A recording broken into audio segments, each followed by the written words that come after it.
Aksi bocah dan juga seorang anggota TNI ini mendapat pujian dari warganet.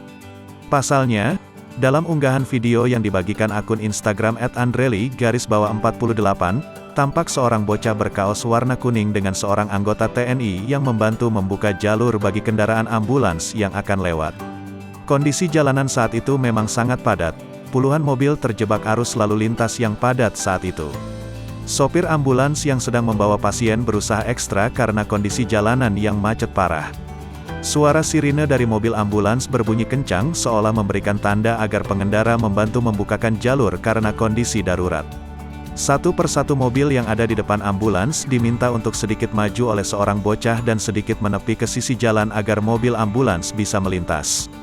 Aksi bocah cilik bersama anggota TNI ini mendapat sorotan dari warganet.